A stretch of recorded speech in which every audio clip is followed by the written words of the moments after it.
Hello, welcome to Hook Legends, and thanks for watching today's episode. I'm Henry, your host. Now, today's subject of this episode is I want to talk to you about matching your rod and reel and your style of fishing to what the fish are doing. Okay. One of the first things I want to talk about is tell you how to choose the right combination of rod and reels. What inspired me to have this conversation is I've gotten one or two responses or questions on past videos where someone asks, hey, why do you have a bait casting reel on a spinning rod? And I just kind of wanted to address some of those issues. And my response to that was, crappie fishing, especially with live scope, it's a little bit different. Bait casting reels historically were used for, if you're going to be making long casts. Well, guys, I haven't tried it, but you probably don't want to try to cast a 15-foot rod, When you're using live scope and you're basically underhand pitching most of the time or just dropping that bait out there in the water, your reel serves one primary purpose, and that's to store your fishing line, okay? Now, if you're in deep water, sometimes you might have to crank it once or twice to take up enough line so you can lift and boat flip that fish, right? But for the most part, a bait casting reel on a spinning rod or a bait casting reel on a reel for crappie fishing kind of serves a different purpose. Now, the Tatula reel that I have made by Dowell, that's not to say that reel, that's a very nice reel, guys. I gotta say that. Because there's no doubt in my mind, put on a 6 or 7 foot rod, it would cast a 1/8 ounce, maybe a 1/32 ounce jig extremely well. And at some point, I may even do that, guys. I may even try that. But, for my 6 and 7 foot rods, I kind of prefer to have spinning reels on that. But I just wanted to address that. So I'm going to come back here in just a moment. And I'm going to go through a couple of my setups and tell you the situations where I think those type of rigs are the most important. But before we jump to that, I also want to say, guys, I see a lot of people. I've been down here on this dock for years watching crappie masters, some of the best, some of the elite crappie fishermen kind of come in, and I've watched fishermen for a long time. One of the things I want to say to you if you're just kind of getting into crappie fishing is make sure that you keep an open mind and keep your fishing repertoire open, okay? And what I mean by that is, I grew up with my dad and his buddies, and we pretty much did one thing. We had some cane poles and we had some bobbers. They weren't even fixed bobbers. I mean, slip bobbers. They were fixed bobbers, right? That's pretty much how we exclusively fished. And I remember sitting out there in the boat and I don't know, I had maybe 99 cents or $1.50 in my pocket one day. We were in the bait store. And I bought some blue and white curly tail jig. And I think I had it on a red jig head, okay? And guys, that opened the door for me that day to catching more crappie. Now I was sitting out there and my dad and his buddies, they would be in different boats but be in the same area. And those guys were pretty impressed what I was doing with that jig. And ever since then, guys, I've been a jig fisherman. I just don't use minnows that often. Here in this heat, they're not going to last very long. So now I don't want to ramble and jump around here too much, but the focus of this video is I want you to consider fishing more than one way. The fish do more than one thing. In the springtime, most likely they're in the shallows, maybe around some vegetation for spawning. In the summertime, they're going to be out slightly deeper if deeper water is available, and they may be on brush piles. This year, I've seen them actually go out in 20 foot of water, whole entire schools, and just open the roam out there, okay? So, in the fall and the winter, they'll also get out there and just open roam, but they're moving faster than the open roaming in the summer, okay? So, the fish are not doing exactly the same thing. So, why should I continue to do exactly the same thing? So, if some people, if you recently joined and subscribed, you probably say, well, I just see you fishing one or two different ways. Well, you see me fishing maybe one or two different ways right now during the past few months in the summer. But if you go back and look at some of my earlier videos, you'll see that 70 or 80 videos prior to live scope, I actually caught a lot of fish by using slip bobbers, trolling with jigs. Now, once again, I had to change. That lake was drained. It was a shallower lake, maybe 10 to 12 foot deep. That lake was drained, guys. Now it's being filled back up and it's being restocked. So you're gonna see that again. I'll be back out there to, you know, doing that type of fishing. But here in this lake, 8,500 acres or more, you know, guys, the fish move around. So I modify my style to match what the fish are doing. So with that being said, we're gonna take a break here to acknowledge our sponsor, and then we'll come back and I'm gonna show you a couple of rod setups. And you know, once again, if you like these videos and you haven't subscribed, do me a favor right now. Please reach up, click subscribe and like. Make sure you click the notification bell so you will be alerted when future videos are released.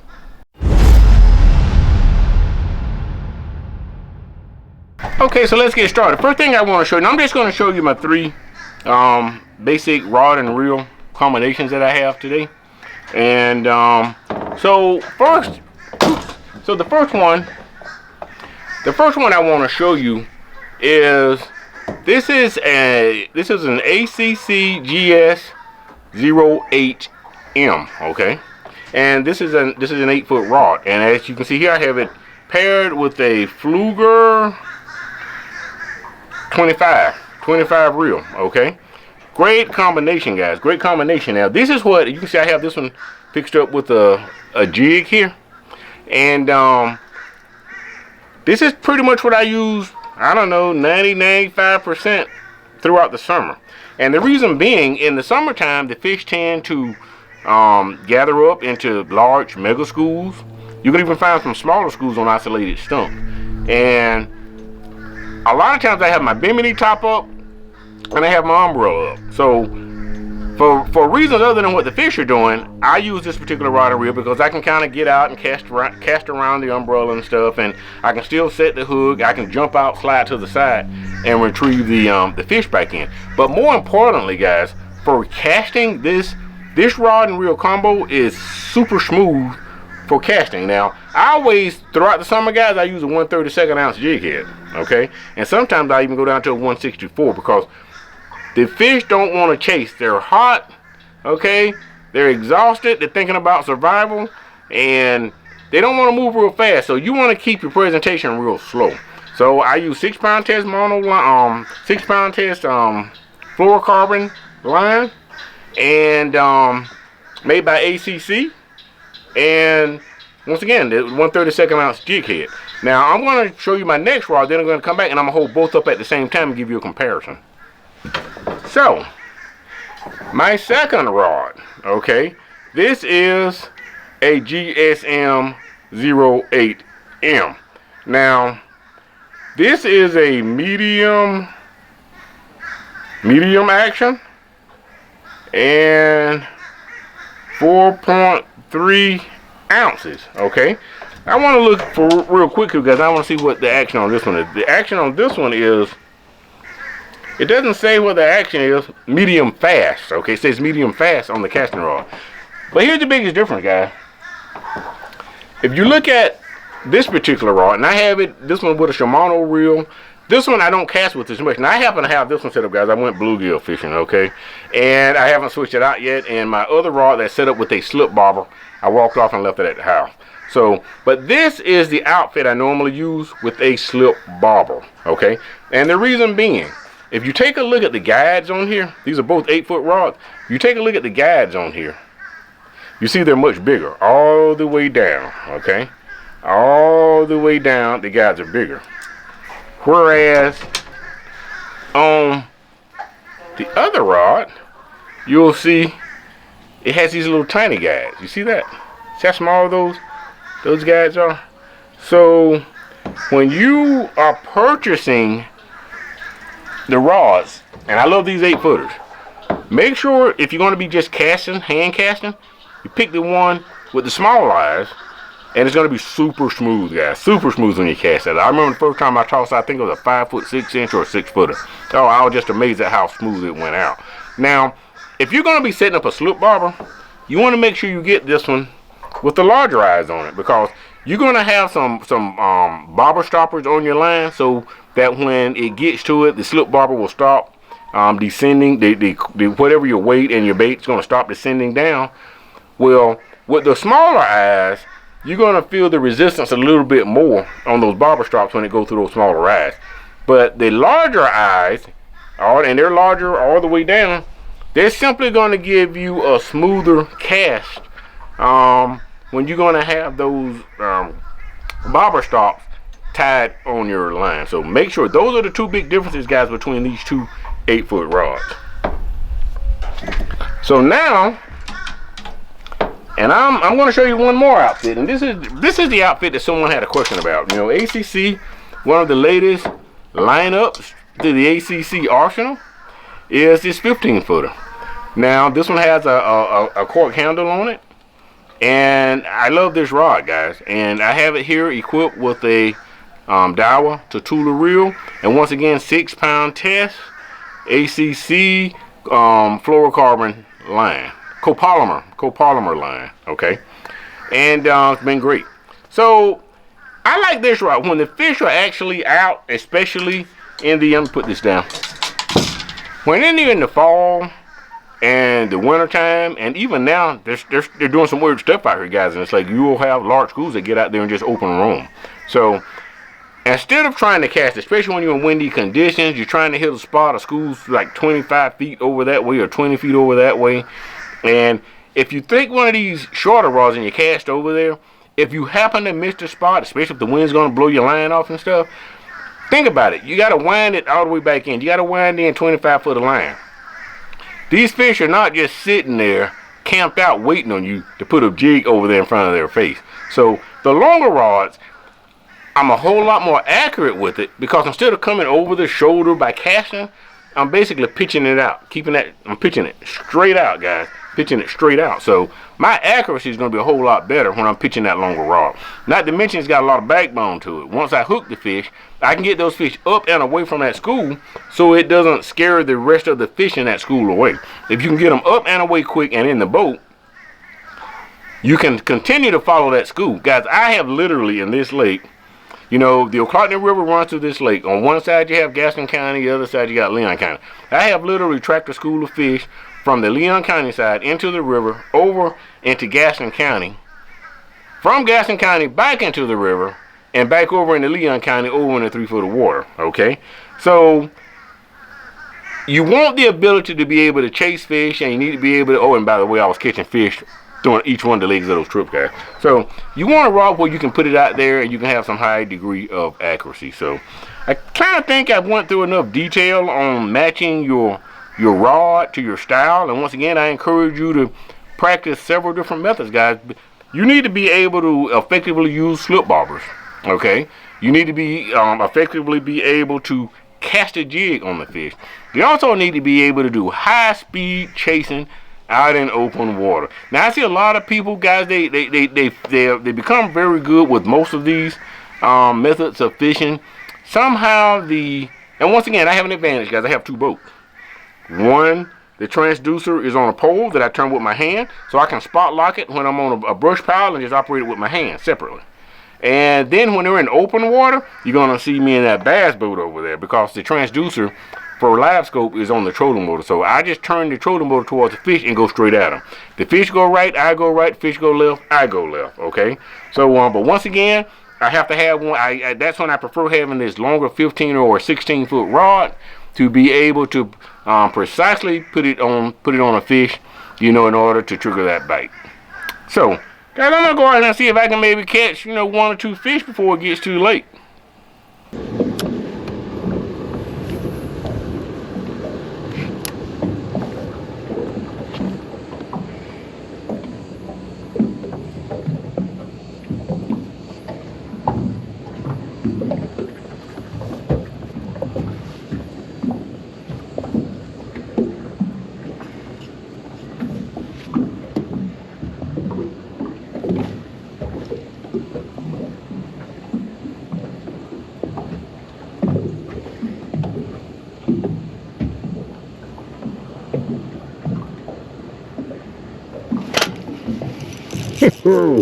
Nailed him, folks. Nailed a beat. Look at there. Lake tackle, baby. Look at that slab. Look at that slab.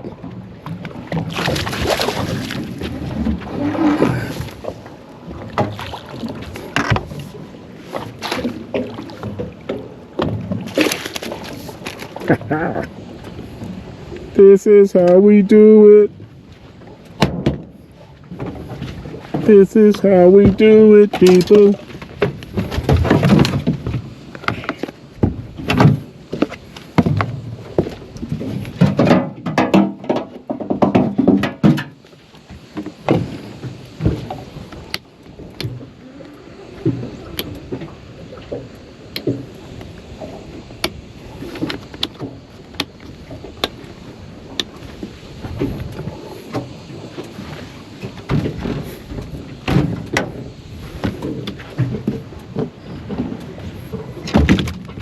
Oh, look at that. Beautiful. My wife wants me to bring 1 or 2 fish home, so this one's going in the live well.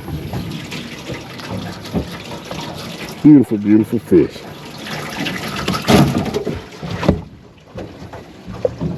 Get back out here, see if we can catch another one.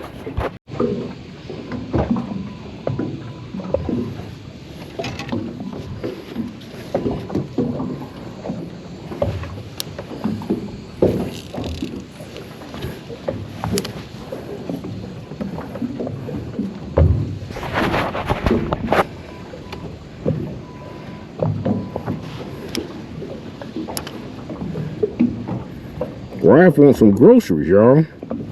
Wife wants some groceries.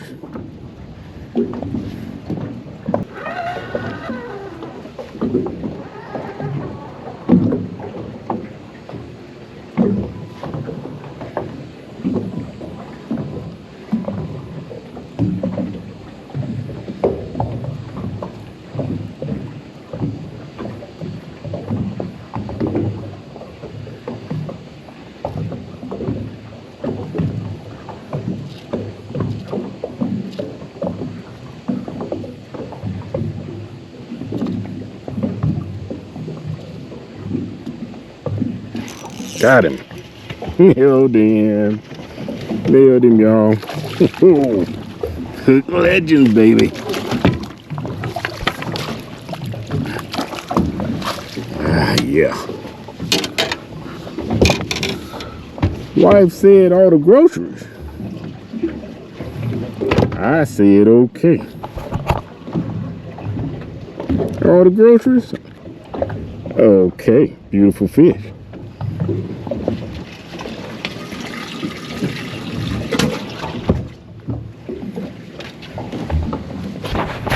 That's a beautiful fish, folks. I get another one.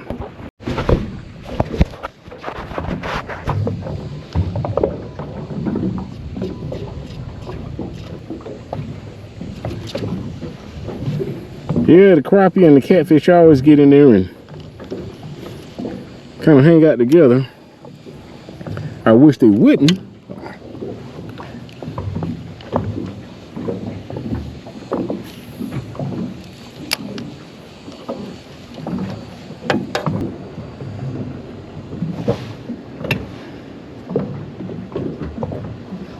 I noticed the crappie got closer together once the catfish got in the area.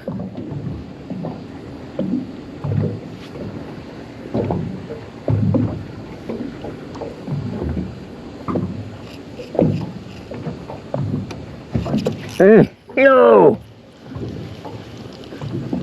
Come on!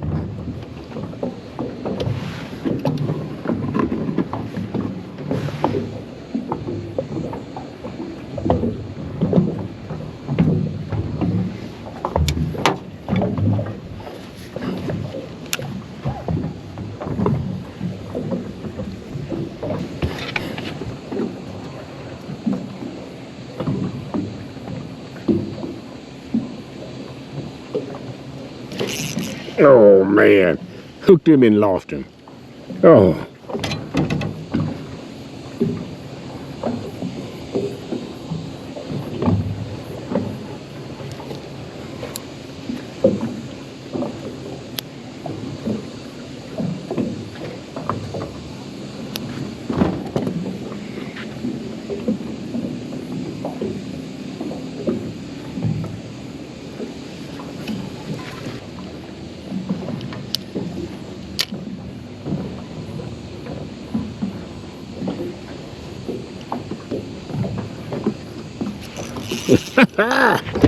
Well, he took off fast. Is that a crappie or a...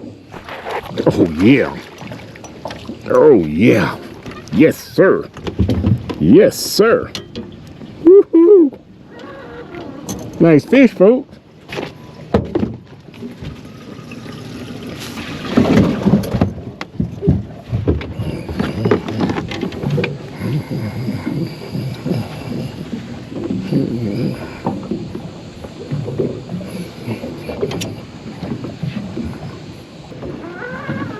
Ooh, look up there. 8 feet out. Let me put a nibble on there. Make the odds in my favor, folks. Give them a nibble.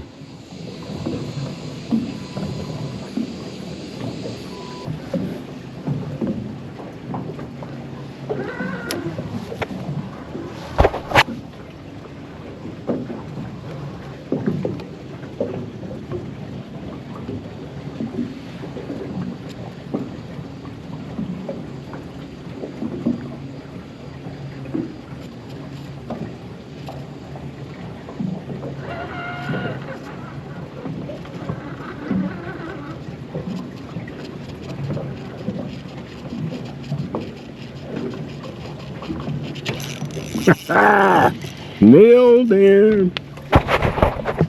Nailed him. Big mama slab, baby.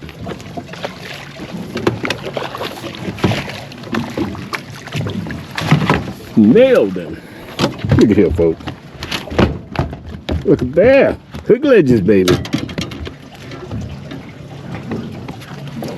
Woo-wee. Look at that beautiful fish.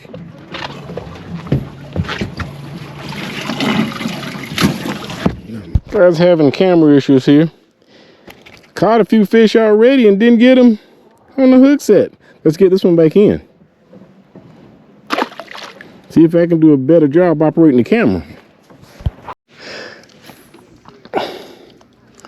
I think this heat is impacting my brain. I already caught some fish and getting to turn the camera on.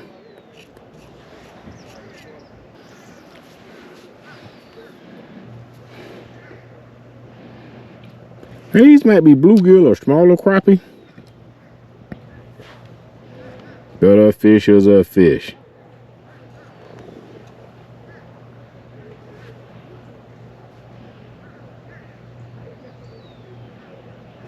They're moving around like they're active. And when they're active, guys, you gotta absolutely knock them out. Because they may not bite forever. Matter of fact, they won't bite forever.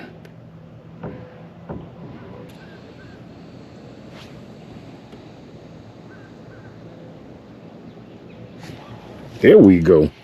There we go. Nailed them. See what we got here, folks. Oh.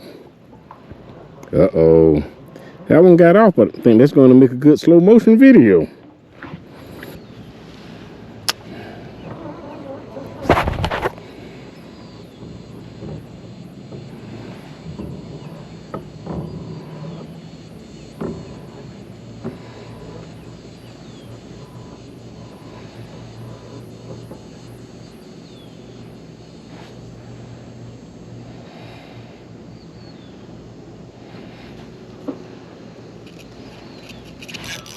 Okay, nailed them. Like I said, now these aren't big fish, but guys, as I'm throwing them all back anyway. Look at there, another one lost right up here at the boat. So what I did the last time that I changed up bait colors, I went away from June bug and I started using electric chicken.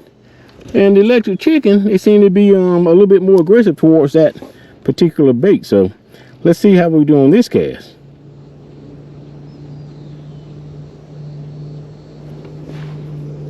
If they want electric chicken it is.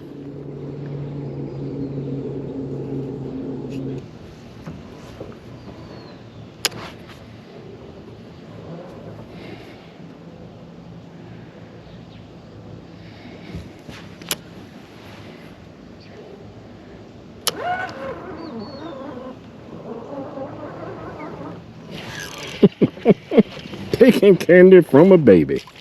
I said, these aren't huge, but they're still a fish. Guys, I didn't feel like driving them in a big fish hole. Ouch! Hurt that thumb. Small fish, but fun to catch.